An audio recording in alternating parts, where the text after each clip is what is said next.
dream I know deep up my feelings for you. Hello viewers, thank you all so much for joining us on today's news. The headlines: police arrest the Labour Party chairman Arrêst. But before we commence fully with this news, welcome to Reality Latest Gist, your home of news and politics. Thank you all so much for joining. Please like and share this video and also subscribe, but don't forget to turn notification bell to get notified when we drop our video, because I'm sure you don't want to miss out the trend and latest news happening on social media. You can send in your comments and keep the conversation lively in our comment section. To all our amazing subscribers, thank you so much for joining. To all our viewers, feel relaxed, enjoy and stay connected. The operative of the Edo State Police Command have arrested the national chairman of the Labour Party, Julius Arrêst. Julius was arrested on Wednesday in Benin City, the Edo State capital, on allegation of premeditated attempt murder, among other alleged infractions. The Labour Party chairman arrest followed a petition by the Labour youth leader, Comrade Aregbe Amslin. The petition addressed to the Commissioner of Police Edo State Command dated February 13. Comrade Arebe stated that he writes with the utmost urgency and grave concern regarding a heinous act of violence perpetrated against him on the 29th of December 2023. He is a member of Labour Party and also the national youth leader of the Labour Party in Nigeria, and the events he is about to recount are of utmost importance for injustice and the safety of individuals involved in political activities. On December 28, 2023, he said he flew into Benin City Airport around 2 p.m. as part of an official 5-member delegation authorized by the acting national chairman of the Labour Party, Alhaji Lamide Basiru. And their mission was to organize ward, local government and state congress in Edo State, as well as supervise the sales of nomination form for various posts, as mandated by INEC guidelines within the stipulated time frames. On his arrival at the Benin Airport, he was received by one Mrs. Mary Okeime Newberry, who forcefully claimed to be providing transportation and accommodation on behalf of unnamed stakeholders. She proceeded to lodge him at the Smart Home Hotel, unknown to him that she was plotting a sinister and gruesome ambush. The next morning, a man named Oxnemeka came to pick him and his colleague, Mr. Patrick Anatoa, up from the hotel lobby, pretending to take them to a meeting venue. Instantly, they were violently attacked just outside the hotel gates by a waiting mob. Arrêst was arrested with so many charges. They said he's a thief, he forges signature, and he's an embezzler, that he has a lot to answer. He stole over 3 billion of campaign funds, of which the treasurer, Opara, called him out. Honestly, you guys need to understand this. He misuses Labour Party fund and he got arrested. So what does that mean to us? It means that Labour Party has no hiding place for thieves.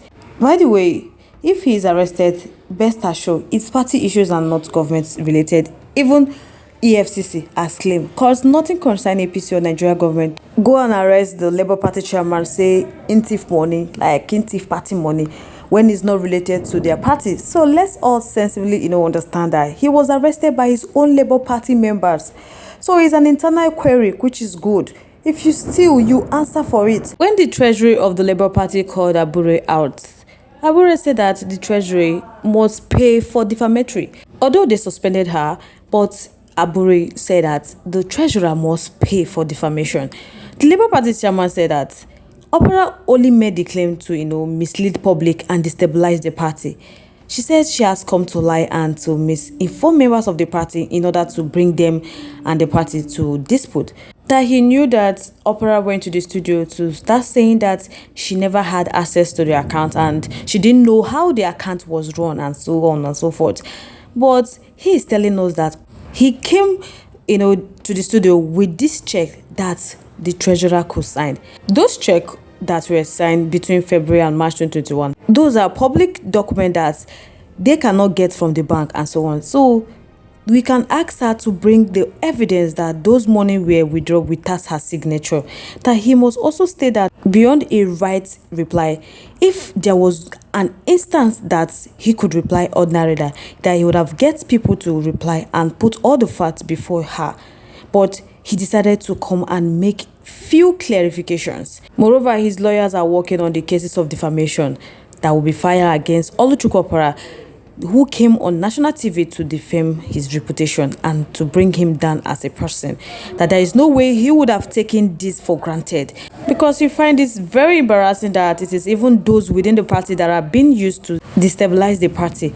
Abure also provided some checks as of then, which he said were signed by the national treasurer, who had claimed that she has no idea of what is going on with regard to the party's finances. Moreover, before his assumption as the national chairman in 2021, that there were no financial record in the office, but Oluchi Opara has been the national treasurer of the office from 2014 to date, and he will challenge her to bring all her record from 2014 to 2021 before he assumed office in 2021. He must make it clear that he have never at any point in time stop or prevent Oluchi Opara from carrying out her duties as national treasurer of the party, and he must put up the record that it is not true that the party has collected over 3.5 billion, that he need to make it clear that they have already audited reports made by a certified auditor of the party who has reviewed all the records, and they have all the audited statements of accounts from 2022 to 2023, that the total amount that entered the party in summary between 2022 and now is 1.3 billion, that they also got 700 million, which were the campaign fund that went straight to the campaign organization for the campaigns.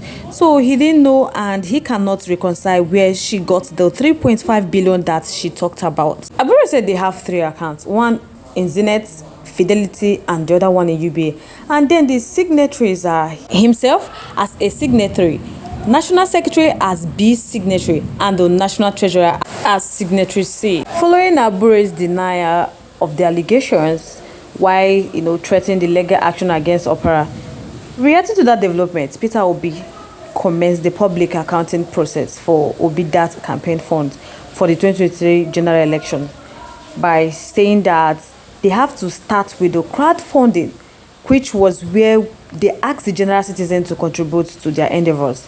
And this process was, managed by a team led by Aisha Yusuf. So they will go from there to other processes to ensure that they will give accounts to those who supported them, either in cash or in kind, to ensure that their contribution were properly used for the purpose which it was sorted for.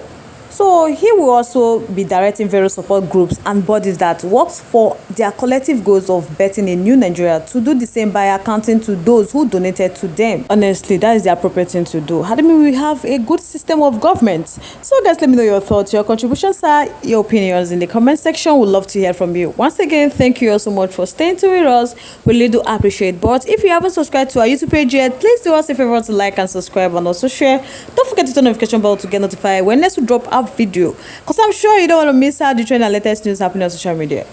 On this note, we have come to the end of today's segment. Like, come your way next. Stay safe, guys. Bye.